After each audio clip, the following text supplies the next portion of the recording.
Alors non, bien sûr, je ne vais pas juste vous dire Itachi est un fils de pute parce qu'il a buté tout son clan. Je ne vous fais pas une vidéo pour vous dire des choses évidentes. On va aller plus en profondeur que ça. Yo, salut les shinobi, c'est Uzen TV. Aujourd'hui, on se retrouve donc pour une vidéo pourquoi Itachi est un bâtard. Avant de commencer la vidéo, n'hésitez pas à la partager si vous l'aimez à la fin de la vidéo et à la liker, ça aide pour le référencement, ça m'aidera beaucoup. Vous pouvez également aller voir ma vidéo sur les incohérences de Naruto que beaucoup d'entre vous ont apprécié. Maintenant, c'est parti, Exo.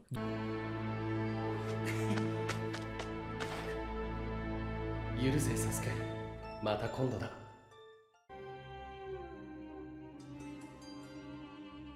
Donc pour moi, la principale raison qui fait que Uchiha Itachi n'est pas un shinobi aussi gentil qu'il en a l'air, est qu'il privilégie l'intérêt de son village, donc Konoha, au-dessus de tout le reste. Itachi est un peu une version soft de Danzo. Lui aussi prône en quelque sorte la fin justifie les moyens. Laissez-moi vous éclairer sur ma pensée. Même si de prime abord, on peut avoir de la peine pour Itachi, parce qu'il a été contraint de décimer son propre clan dans l'intérêt de son village, pour préserver la paix, et a même dû tenir le rôle de renégat et criminel aux yeux de tous pour préserver l'intégrité de son clan, captant ainsi toute la haine des villageois et plus particulièrement celle de son petit frère qu'il aime tant, vivant dans le mensonge tout le reste de sa vie, obligé de fréquenter les pires criminels du monde ninja, je parle bien entendu de l'Akatsuki, il ne faut pas s'arrêter là. Vous ne voyez que l'aspect triste des actions d'Itachi sur sa personne, et vous avez par conséquent de la peine pour lui, vous compatissez. Mais est-ce que vous vous rendez compte qu'en désertant Konoha et en infiltrant l'Akatsuki, celui-ci mène à bien des missions pour le compte de cette organisation criminelle? Dans ces missions, il assassine probablement des innocents. On n'a pas eu de preuves formelles, mais c'est fort probable, d'autant qu'un hors-série nous montre les débuts de l'Akatsuki où celui-ci attaque avec Juzo, son premier binôme au sein de l'Akatsuki, un convoi marchand. Et même sans parler des actions qu'il opère pour l'Akatsuki, sa simple passivité est déjà en soi un acte répréhensible. En fait, le fait qu'il serve uniquement l'intérêt de Konoha est un peu celle de son clan aussi quelque part, vu qu'il s'est quand même assuré que le village ne découvre pas qu'il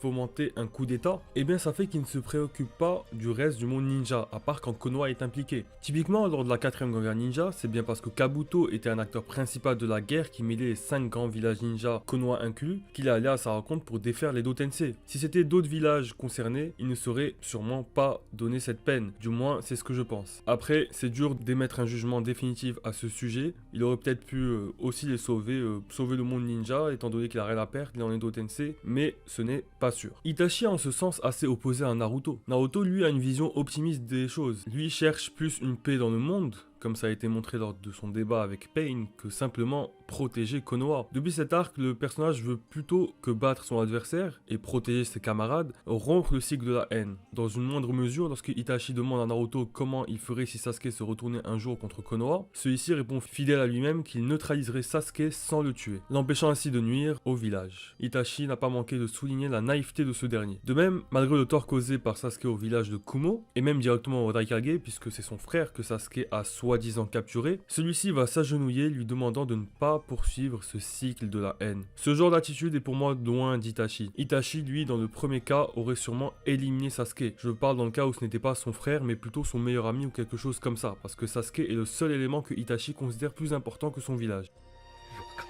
恐れるな。それがお前の決めた道だろ。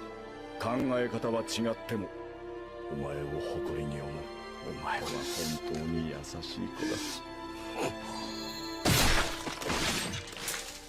De plus, Itachi a tué tous les membres de son clan, et ce, sans distinction. Il n'a pas vérifié si dans le lot il y en avait qui, en fait, s'opposaient secrètement au dessein de Fugaku et du reste du clan. Ce ne sont bien sûr que des spéculations, mais il y a deux exemples qui me viennent en tête. Déjà, la compagne de Itachi était-elle vraiment une fervente partisane du coup d'état voulu par le clan? Je ne pense pas. Et puis, quand on la voit dans le hors-série Itachi Shinden, elle a l'air plutôt sympathique et compréhensive. On apprend cependant qu'Itachi lui a fait vivre toute une vie de bonheur à ses côtés dans le roman Itachi Shinden avec le Tsukuyomi avant de la tuer. Dans l'anime, c'est différent. Mais bon, ça n'excuse pas totalement son acte. Second exemple, son oncle et sa tante. Alors eux, ils sont vieux, ils n'ont même pas l'air d'être shinobi, ça se trouve, ils ne savent même plus se battre, ils étaient très joviaux et pourtant Itachi les a éliminés purement et simplement. D'autre part, si Itachi a rejoint l'Akatsuki, c'est pour s'assurer que Tobi tienne sa promesse de ne pas s'attaquer au village. Et rien que le village est toujours le village. Il les a vus réunir tant de bijoux sans bouger le petit doigt. Mais si Tobi était arrivé à la phase finale de son plan alors qu'Itachi était encore en vie, se serait-il retourné contre l'Akatsuki? À mon avis, oui, vu que Konoha est concerné par le Mugen Tsukuyomi. Le problème bien sûr, c'est que s'il fait ça, il révèle sa véritable nature, c'est-à-dire de défenseur de Konoha, et potentiellement sème le doute au sein du village sur ce qu'il essaie de garder secret depuis tant d'années. Mais qui sait, peut-être que tout ce bordel aurait pu être potentiellement évité si ce génie d'Itachi avait agi plus tôt. せサスケ、これで最後だ。